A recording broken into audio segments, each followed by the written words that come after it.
बिस्मिल्लाहिर्रहमानिर्रहीम। अस्सलाम वालेकुम वीवर्स, उम्मीद है कि आप सब खैरियत से होंगे। ये है आपका अपना YouTube channel Iman with food secret. आज मैं आपके लिए बहुत ही ज़बरदस्त सी और कमाल की रेसिपी लाई हूँ।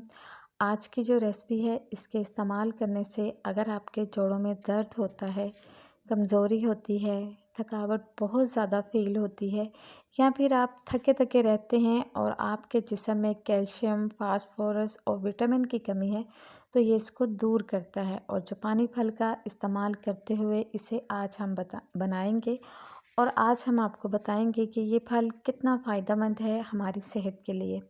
तो इसके लिए आपने वीडियो को फुल वॉच करना है, स्किप बिल्कुल नहीं करना। और अगर आप मेरे चैनल पर नए हैं तो प्लीज़ मेरे चैनल को सब्सक्राइब कीजिए और बेल आइकन को भी प्रेस कीजिए। चलें जी, ये मज़ेदार सा जापानी फल का शेक कैसे रेडी होता है आपके साथ शेयर करते हैं। बिस्मिल्लाहिर्रहमानिर्रहीम।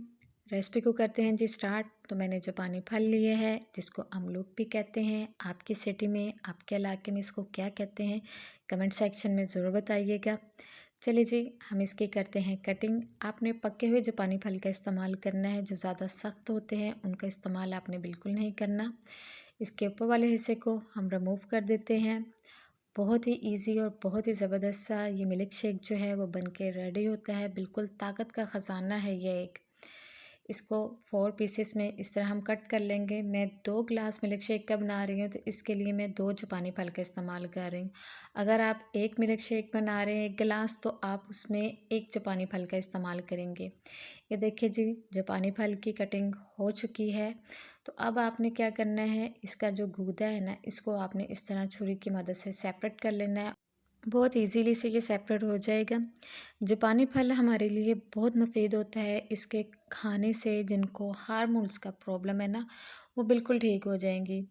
अगर आपकी नज़र कमज़ोर है तो उसके लिए भी आप इसको यूज़ कर सकते हैं। आपको मैदे का मसला है, कब्ज़ का मसला है, कोई भी ऐसा मसला है, तो आप जापानी फल का इस्तेमाल ज़रूर कीजिएगा। इंशाल्लाह आपकी सारी प्रॉब्लम्स जो हैं वो दूर हो जाएंगी।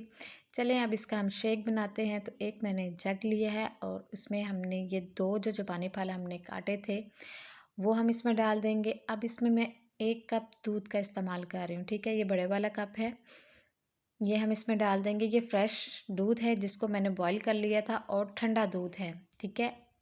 ये हम इसको अच्छी तरह हम इसको ब्लेंड कर लेते हैं। इसमें मैंने कोई चीनी का इस्तेमाल नहीं किया। अगर आप चीनी डालना चाहते हैं तो डाल सकते हैं, लेकिन इसमें जापानी फल में अपनी बहुत ज़्यादा मिठास होती है। ये मिल्क शेक जो होता है ना, बच्चों के लिए बहुत ज़्यादा फ़ायदेमंद है। अगर आप बच्चों के लिए बना रहे हैं तो आप इसमें थोड़ी सी चीनी ऐड कर सकते हैं। ये देखिए जी, ज़बरदस्त सा मिल्क शेक जो है वो जापानी फल का हमारा रेडी हो चुका है। बहुत ही ज़बरदस्त बना है। आपने एक बात का ख्याल रखना है कि जब आपने शेक बनाना है तो आपने इसको फ़ौरन पी लेना है। इसको आपने रखना नहीं है।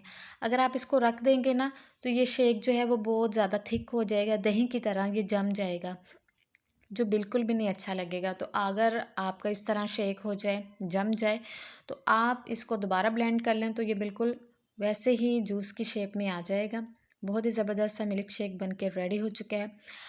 आपको अगर मेरी वीडियो अच्छी लग रही हो तो लाइक ज़रूर कीजिएगा और कमेंट सेक्शन में ज़रूर बताइएगा कि आपको ये मेरी रेसिपी कैसी लगी।